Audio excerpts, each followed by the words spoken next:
అంటే ఎవరు అడ్డుపడినా కూడా మూసి ప్రక్షాళన ఆగే ప్రసక్తి లేదని చెప్పారు. నిజంగా బీజేపీ వాళ్ళు లేకపోతే బీఆర్ఎస్ వాళ్ళు కానీ సలహాలు సూచనలు ఇవ్వచ్చు కదా, ఎందుకు విమర్శిస్తున్నారని కూడా ఒక మాట అన్నారు. నిజంగా మీరు సలహాలు ఇవ్వచ్చు కదా, ఎందుకు విమర్శిస్తూ ఉన్నారు?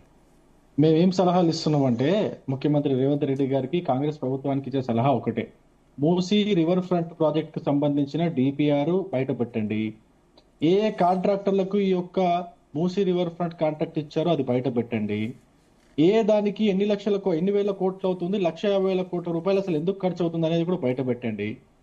ఎంత స్థలాన్ని మీరు ప్రజల దగ్గర నుంచి అక్వైర్ చేసి ఆ స్థలాన్ని బడాబాబులకు ఎవరు కేటాయించదలుచుకున్నారు, ఏ వ్యాపారస్తులకు కేటాయించదలుచుకున్నారు అది కూడా బయట పెట్టండి. దాని తర్వాత మూసీ రివర్ ఫ్రంట్ పేరుతో ప్రజలను ఏ విధంగా అయితే మీరు భయభ్రాంతులకు గురి చేస్తున్నారో, మీరు ప్రతిపక్షాలను రండి, ఏ విధంగా వాళ్ళకి నష్టపరిహారం యుద్ధం చెప్పండి అని అంటున్నారు. ప్రభుత్వంలో మీరు ఉన్నప్పుడు మీరు వెళ్ళి వీళ్ళని భయభ్రాంతులకు గురి చేయకన్నా ముందు, వాళ్ళ ఇల్లు కూలగొట్టకన్నా ముందు మీరు ఒక విధి విధానాలతో రావచ్చు కదా, ఒక స్పష్టమైన ప్రణాళికతో రావచ్చు కదా, ఎవరికి ఎంత ఇవ్వాలని రావచ్చు కదా. మీరు కోట్లలో విలువ చేసే ఇళ్ళని తీసుకెళ్లిపోయి అటువంటి కోట్ల విలువ చేసే ఇల్లు ఉన్న వాళ్ళని తీసుకెళ్లి డబుల్ బెడ్రూమ్ లో పెడతానంటే ఒప్పుకుంటారండి ఎవరన్నా? ఏం మాట్లాడతారండి? చేయాల్సిన పనులన్నీ చేయకుండా ప్రతిపక్షాల మీద వేస్తే ఏం అర్థం ఉంది దాంట్లో? అసలు ముఖ్యమంత్రి అందరు నవ్వుకున్నారు. నిన్న మొత్తం అంతా ప్రసంగం విని నవ్వుకున్నారు, చాలా చాలా ఘోరంగా నవ్వుకున్నారు.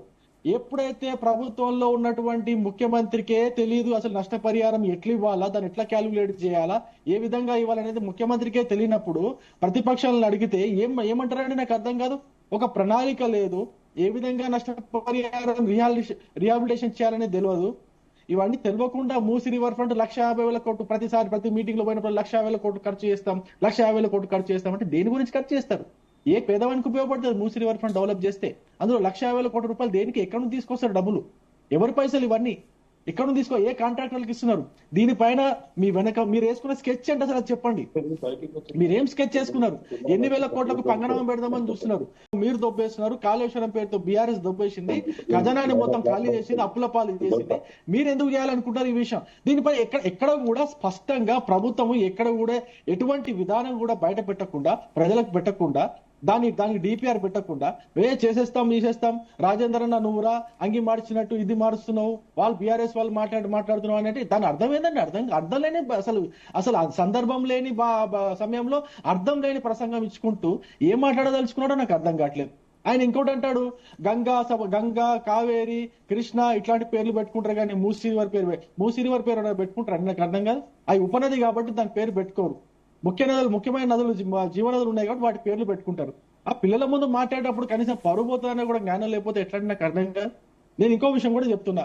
మూసీ రివర్ ఫ్రంట్ కి సంబంధించి మీరు ఏ కార్యక్రమం మొదలు పెట్టినా ముందు అఖిల పక్షాన్ని పిలవండి. అఖిల పక్షాన్ని పిలిచి మీరు ఏ విధంగా ముందుకెళ్లబోతున్నారో ఈ మూసీ రివర్ ఫ్రంట్ పైన అన్ని కూడా వివరించండి.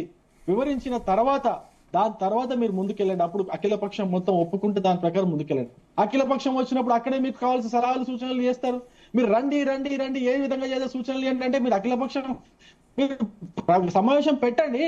అఖిల పక్ష సమావేశం పెట్టకుండానే రండి అంటే ఏం అర్థం? దాని అర్థం ఏముంది? అది దిమాక్ లేని మాటలు మాట్లాడుతున్నాడు అంత ముఖ్యమంత్రి. నాకు అర్థం ఒక్కసారైనా పిలిచిండండి. ఇంత హడావిడి జరుగుతా ఉంది, ప్రజలందరూ భయభ్రాంతులకు గురవుతున్నారు. ప్రజలందరూ కూడా మా ఇల్లు ఉంటాయా పోతే అని చెప్పేసి భయపడుతున్నారు. ముఖ్యమంత్రిని ఇష్టం వచ్చినట్టు తిడుతున్నారు, ప్రభుత్వాన్ని తిడుతున్నారు. అయినప్పటికీ కూడా కనీసం కూడా మీకు కదలిక లేకుండా, కనీసం అఖిల పక్షాన్ని కూడా పిలిచి మాట్లాడే జ్ఞానం లేకుండా ముఖ్యమంత్రి ఎట్లయినండి? నాకు అర్థం కాదు. ఇదేనండి నాకు అర్థం కాదు. ఇంకో విషయం కూడా, ఆయన ఏది మన ప్రధానమంత్రికి లెటర్ రాస్తారు. ఆయన ప్రధానమంత్రికి లెటర్ రాస్తూ అన్ని అవాస్తవమైన విషయాలు చెప్తారు రైతు రుణమాఫీ సంబంధించి.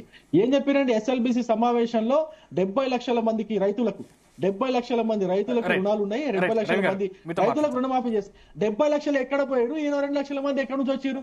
ఆ మిగతా 40 లక్షల మంది రైతులకు ఎటు పోయారు?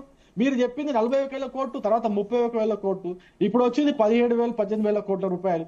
ఇది ఎక్కడి నుంచి పోయిందండి? ఎక్కడ పోయింది మరి? మీరు చెప్పేయని అవాస్తవాలు, మీరు చెప్పేవని మోసపూరితమైన వాగ్దానాలు, మీరు స్పష్టంగా మీరు ప్రజల్ని రైతుల్ని మోసం చేస్తున్నారు. మీరు మోసం చేస్తూ మళ్ళీ ఏదో పొడి చేసినట్టు ప్రధానమంత్రికి లెక్కలు రాస్తారండి? నాకు అర్థం కాదు. మీరు మీ ఉప ముఖ్యమంత్రి, మీ వ్యవసాయ శాఖ మంత్రి గారు చెప్పినారు దాదాపు ఈ 18,000 కోట్లలో ఇంకా 3,000 చిల్లర కోట్లు ఇంకా రైతుల అకౌంట్లకు బదిలీ అవ్వలేదని చెప్పేసి మీ ఉప ముఖ్యమంత్రి, మీ వ్యవసాయ శాఖ మంత్రి గారు చెప్తున్నారు.